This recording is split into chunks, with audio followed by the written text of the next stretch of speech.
Good afternoon. The respected Honorable Dato Shri Najib Tun Razak, Prime Minister of Malaysia, respected Honorable Shri the Prime Minister of the Republic of India, respected ministers, dignitaries, ladies and gentlemen. On behalf of the Times of India Group and the Economic Times, it's my honor and privilege to extend to you all a very warm welcome to the Asian Business Leaders Conclave. Our special thanks to the esteemed chief guests, the Honorable Malaysian Prime Minister and the Honorable Indian Prime Minister, for extending their support towards making this conclave a grand success. It's the inaugural edition of this very important initiative, and the encouraging participation from across Asia strengthens our confidence that we have taken the right first step towards creating a platform that can help achieve the dream of a boundaryless Asia. At the outset, I believe that the timing for this conclave couldn't have been better.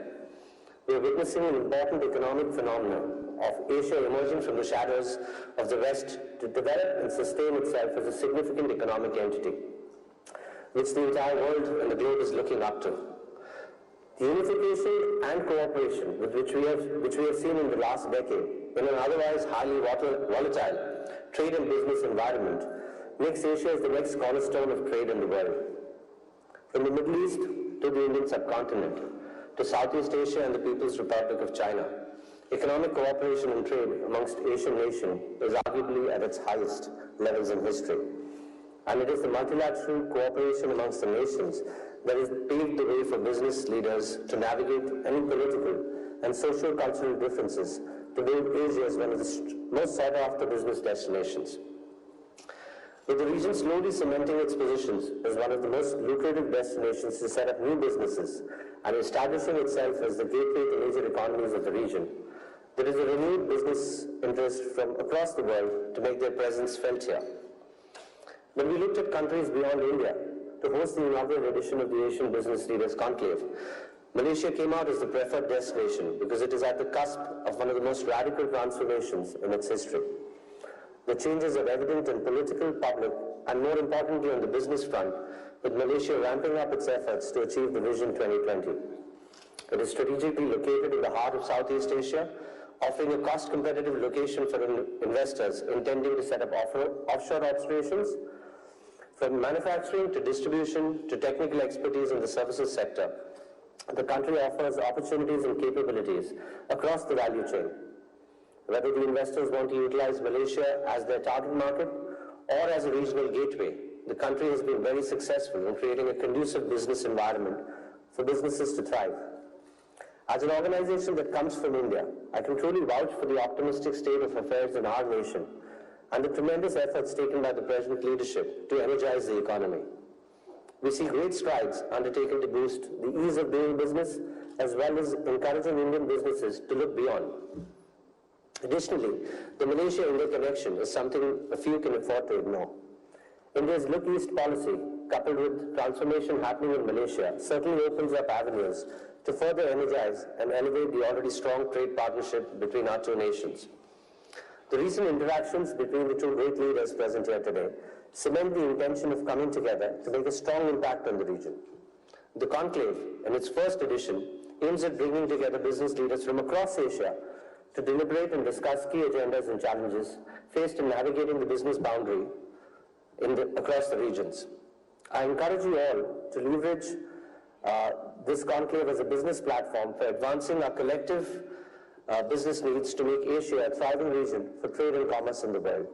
In conclusion, I wish you every success in your deliberations and a very successful conclave. Before I step down, I would once again like to thank our esteemed chief guests for taking time out for their extremely busy schedules and providing us with the encouragement for this very important initiative. Thank you. Thank you, Mr. Deepak Lamba, for setting the tone and note for today's conclave. On that note, ladies and gentlemen, please help me welcome to invite our chief guest all the way from India, the Honorable Prime Minister of India, Sri Narendra Modi ji, to kindly deliver this special address.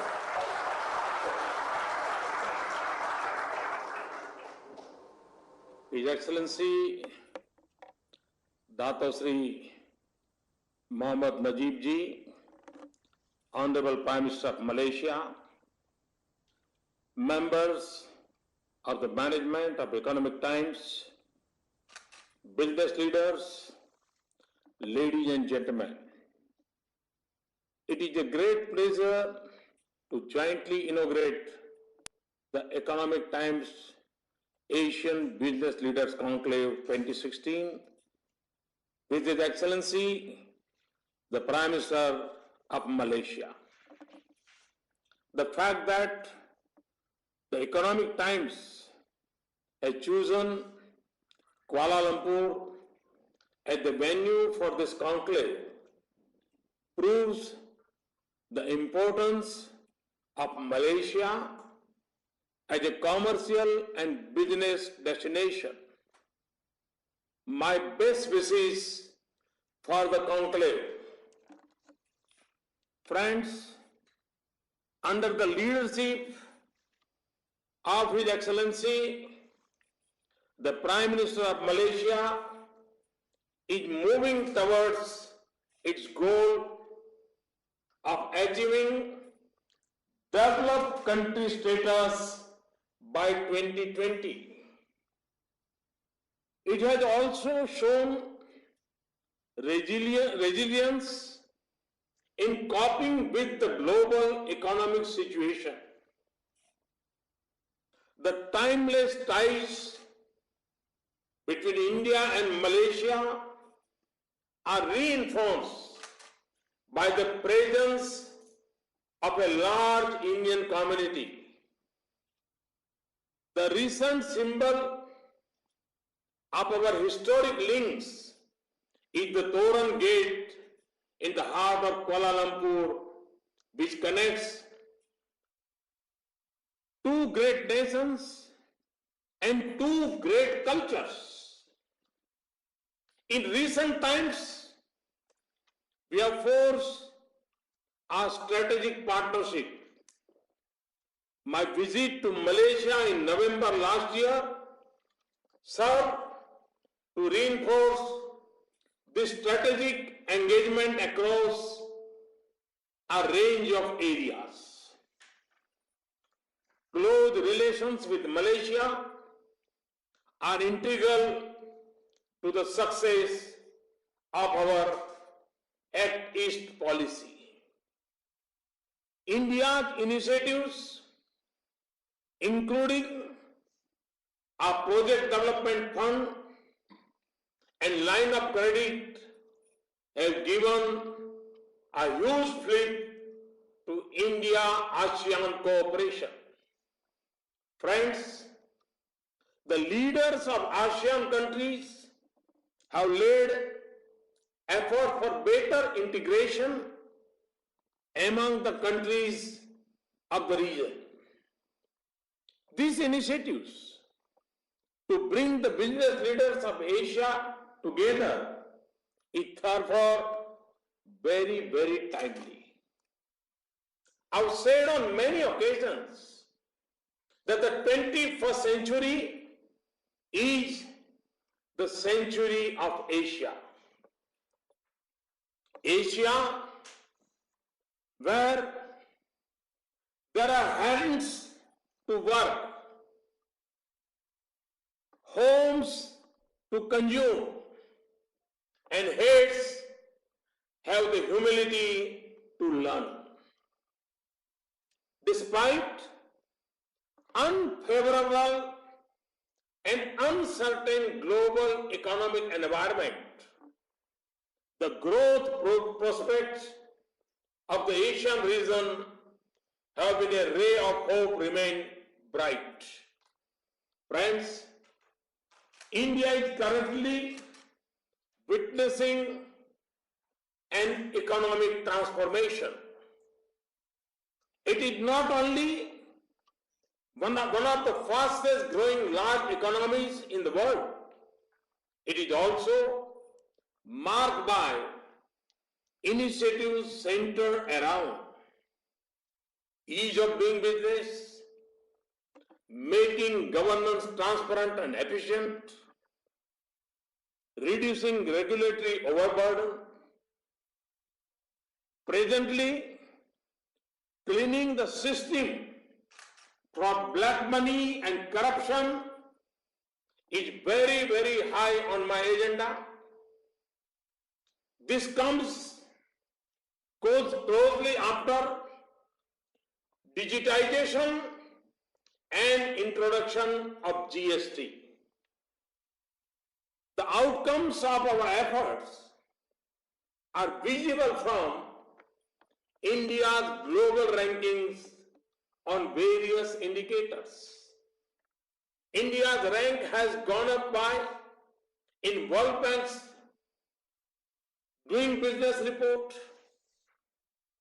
we are fast closing the gap between business practices in India and the best in the world. We are ranked third in the list of top prospective host economies for 2016-18 in the World Investment Report 2016 released by UNCTAD. Our rank improved by 32 positions in World Economic Forum's Global Competitiveness Report 2015-16 and 2016-17. We improved 16 places in Global Innovation Index 2016 and 19 positions in the World Bank's Logistics Performance Index of 2016. We have opened up new sectors for FDI and enhanced caps for existing sectors. Our concentrated efforts on major FDI policy reforms continue, and conditions for investment have been simplified.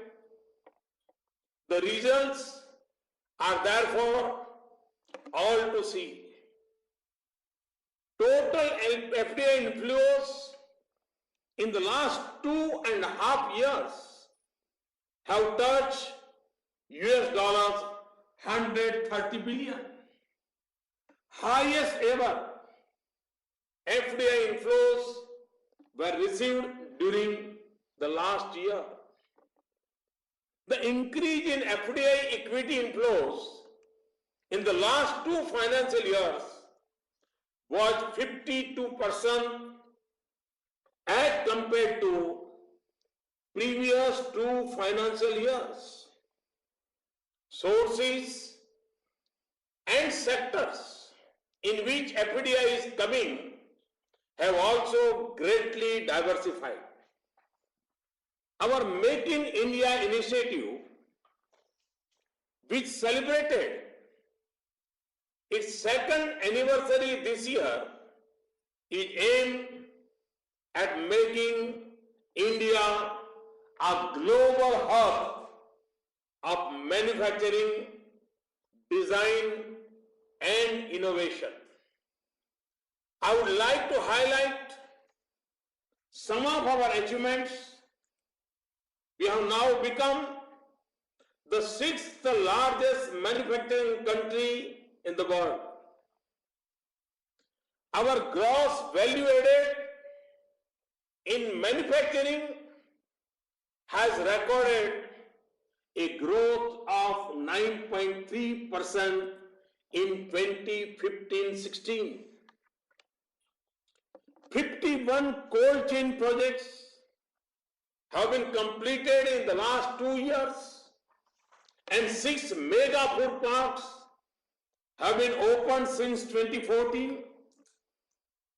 19 new textile parks have been sanctioned, and 200 new production units have come up in existing textile parks in the last 2 financial years.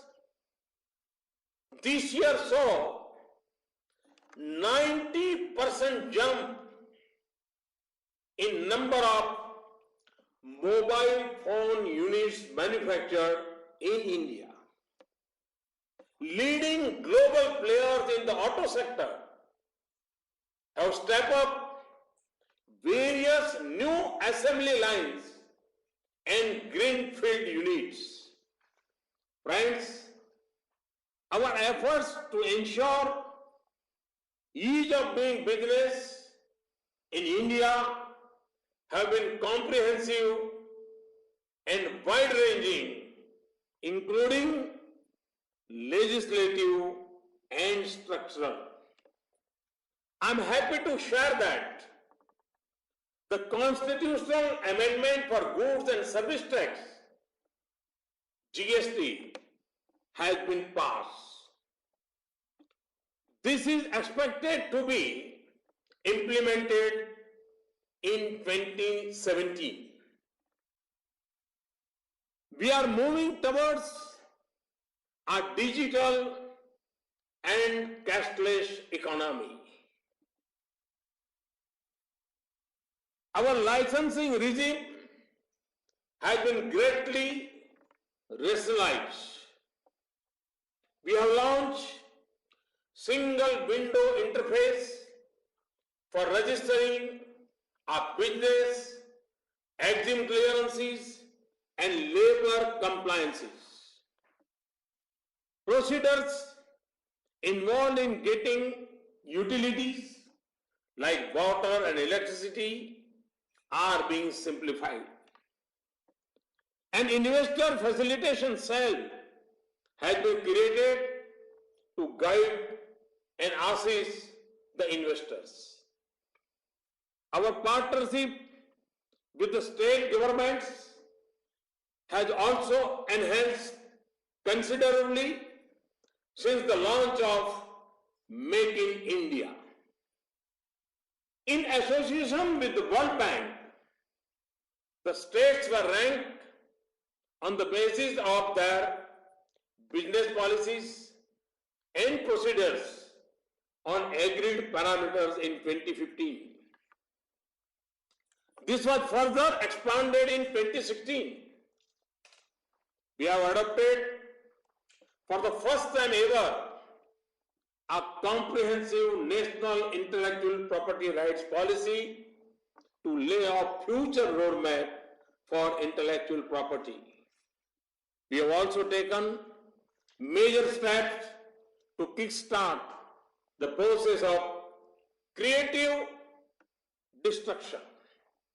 We are making it easier for companies to restructure and exit.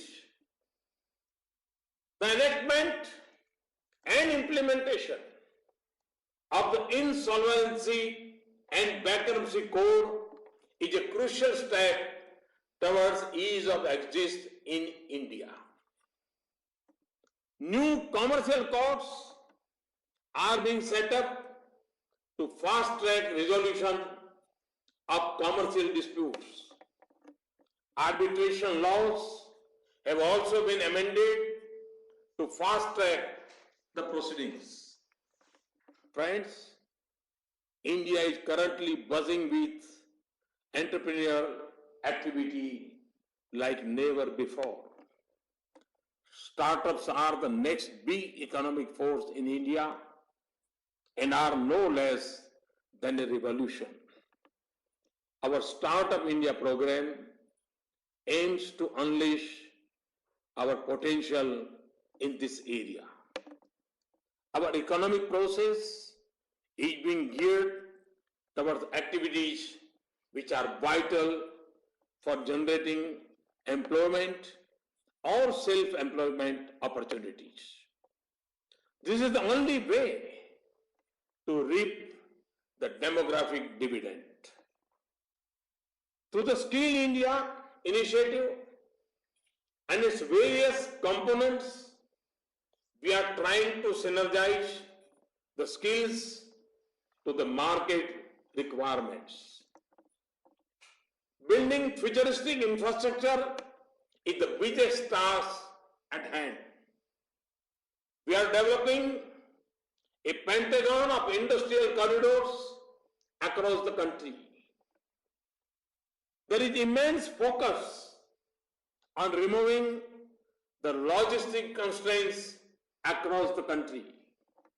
Roads, railways, ports are being upgraded across the country. To finance such infrastructure, we have set up the National Investment and Infrastructure Fund in collaboration with foreign funds. Friends, this is a time for integration. Integration cannot happen without openness. India has always been open at the heart. Now, at the level of economy also, we are among the most open and integrated economies. We welcome those who are not there in India so far. I personally assure you that I shall be there when you need me. India is not only a good destination, it is always a good decision to be in India. Thank you. Thank you very much. Sincere thanks to the Honourable Prime Minister of India, Shri Narendra Modi ji. Thank you for those encouraging words and for adding value to this forum today. Your presence here with us has indeed made this truly an Asian leadership platform. Ladies and gentlemen, now it gives me great pleasure to kindly request our chief guest, the Honourable Prime Minister of Malaysia, Yang Amat Berhormat Datuk Seri Najib Tun Razak, to deliver the keynote address.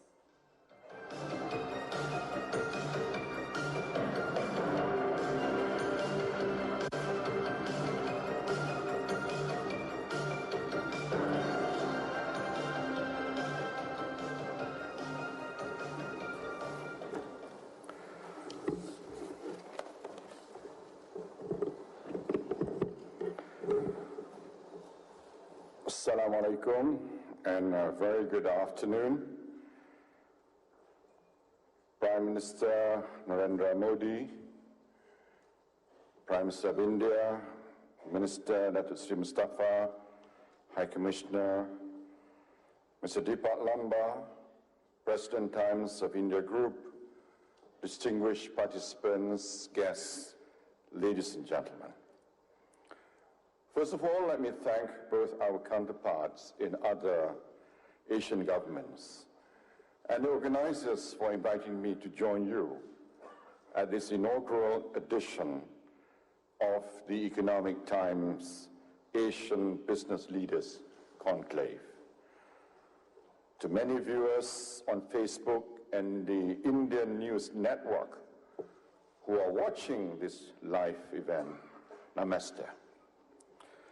This landmark conclave brings together many of Asia's foremost business leaders to discuss ways to ensure that the region remains the most thriving center for trade, investment, and doing business in the world. I am indeed delighted that it is taking place right here in Malaysia. For by choosing Malaysia as a venue, this conference is recognizing that from manufacturing to distribution to technical expertise in the services sector, this country offers opportunities and capabilities across the value chain. Whether investors want Malaysia to be their target market or to set up here to take advantage of our being a regional gateway, companies and individuals will find so many opportunities upon their arrival here. We are a politically stable country with a well-developed legal system and attractive incentives for investors. Our economic fundamentals are sound. We posted growth of 4.3% in the third quarter this year. Unemployment and inflation are low, and gross national income has nearly doubled since 2010. Next year, our growth forecast is to be up to about 5%. Favorable prospects are ahead, and the time is right for business and political leaders to come together to support Malaysia's role in building a more unified and resurgent Asia.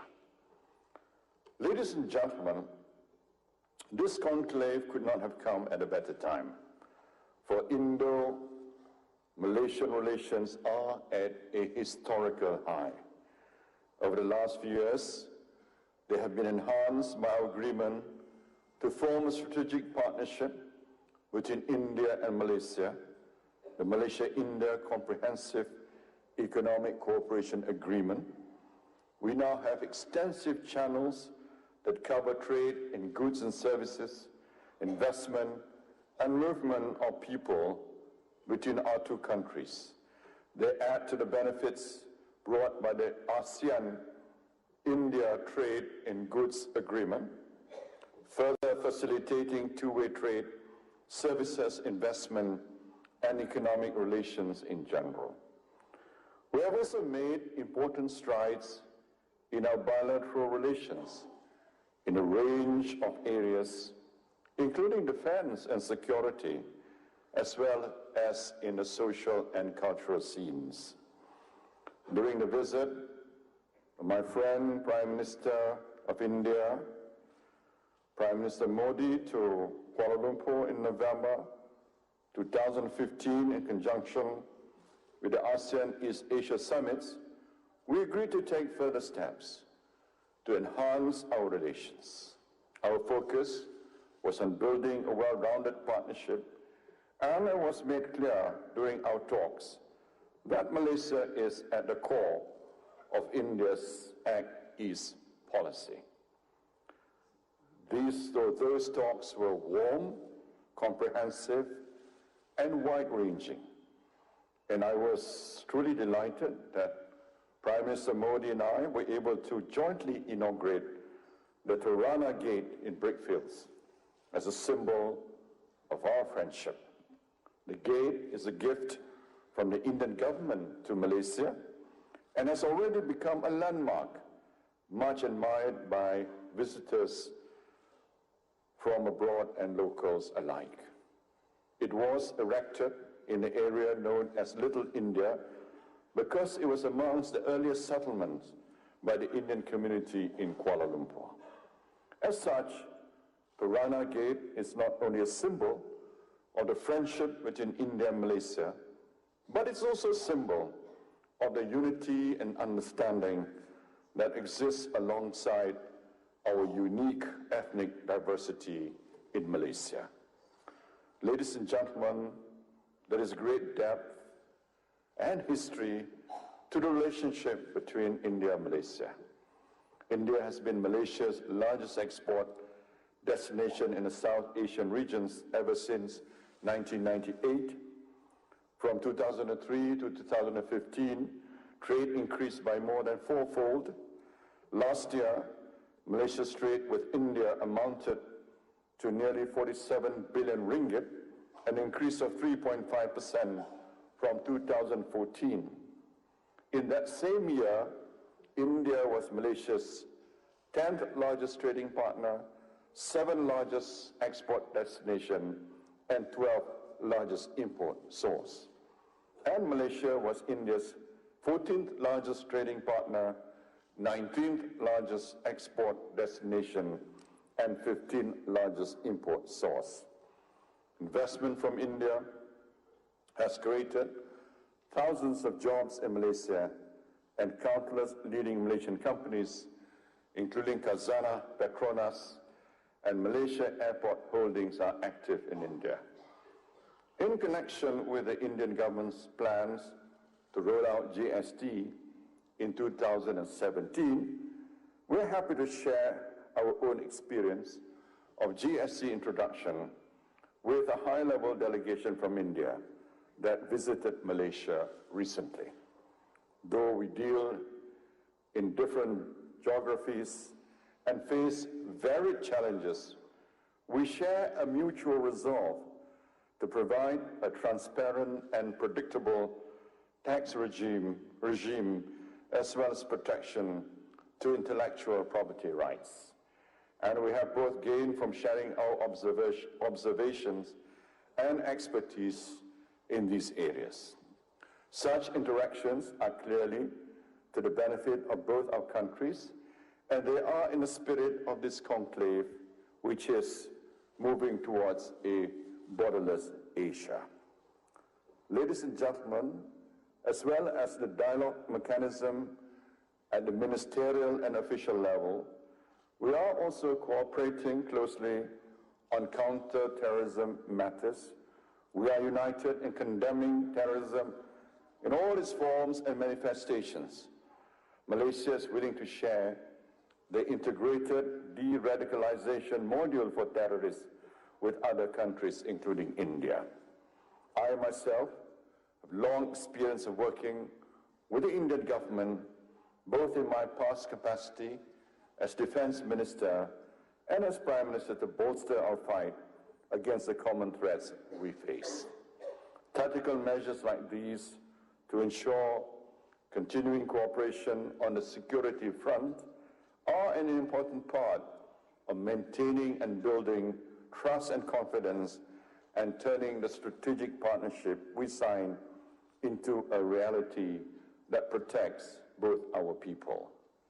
Ladies and gentlemen, it has often been said, and I agree with what Prime Minister Modi has just reiterated, that the 21st century is set to be the Asian century. In many ways, this is already a reality, and we're seeing the construction of new institutions and frameworks that have come from Asia. We have been formulated by Asians or are based on our continent. That is, as it should be, the center of gravity, of power, population, prosperity has long been shifting eastwards. And it is right that we should take responsibility for and control of our own destinies. We seek friendly relations with all, but the days when far-off powers seek to dictate the futures and the policies of Asian countries are over. A borderless Asia is one in which we harness our diversity and work together in an inclusive and sustainable manner. It is one in which we rely on our own innovation to create new technologies, foster our own talent, and set new global standards for corporate governance, productivity, and dynamism. We have youthful and increasingly well-educated populations. We are blessed with many resources, and even in these challenging times for the world economy, we have still been maintaining growth rates that are the envy of Europe and the West. We need to take the next steps to forge stronger inter-Asian ties, to capitalize on what we have in common, to learn from each other, to share best practices, and seek new ways of collaborating to the benefit of all. I'm sure over the next 2 days you will have many fruitful discussions, and that this conference will make a meaningful contribution to Asia being the torchbearer of the global economy in the decades ahead. Ladies and gentlemen, as I come to a close, I would like to highlight the upcoming 25th anniversary of ASEAN-India dialogue relations in 2017. We will fully support events and activities that India is planning to hold in Malaysia as part of the celebrations commemorating this important milestone. I also look forward to visiting India next year to further strengthen the strong ties we have forged together. I hope that the seeds sown by our respective governments will help all business leaders here reap the benefits of a long-standing friendship and partnership. With that, I wish you a very successful conference. Thank you, and terima kasih. Thank you very much, Datuk Sri Najib Tun Razak, Honourable Prime Minister of Malaysia. Datuk Sri, I'd like to now perhaps invite you to indulge us with some exchange with Prime Minister Modi ji.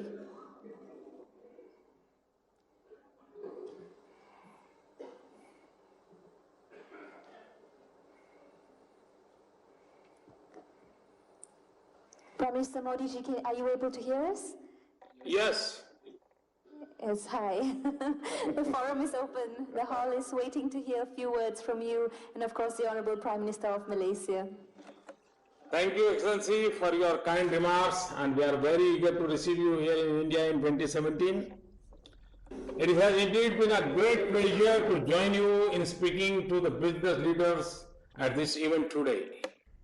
I am confident that our thoughts shared at this conclave would encourage the business leaders in driving and promoting the trade and investment agenda between our two countries.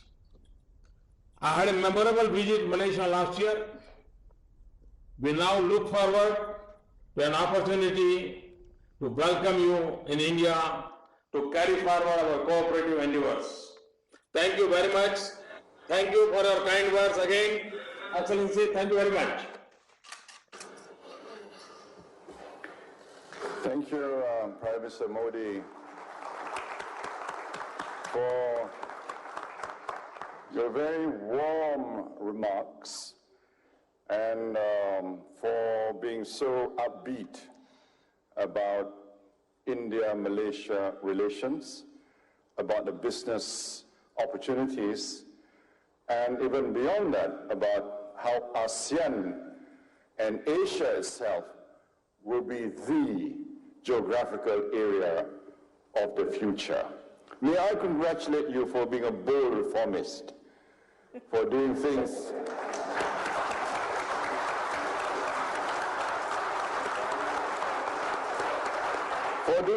that a lesser mortal would not have attempted, I think.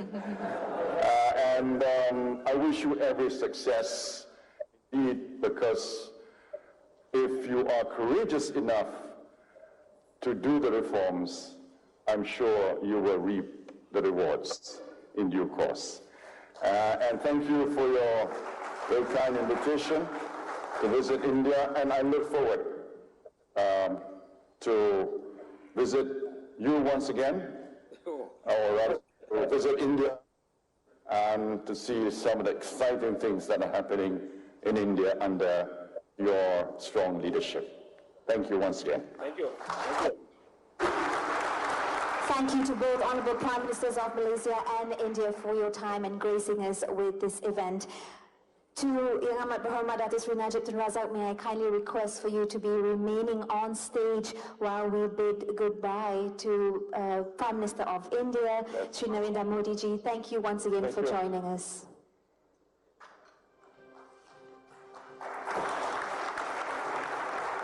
Ladies and gentlemen, may I kindly request on stage to join our Prime Minister, Mr. Deepak Lamba, and His Excellency, the Indian High Commissioner to Malaysia, Mr. T.S. Tirumurti, to join the Prime Minister on stage for the unveiling of the Coffee Table Book for the Most Influential Leaders of Asia 2016.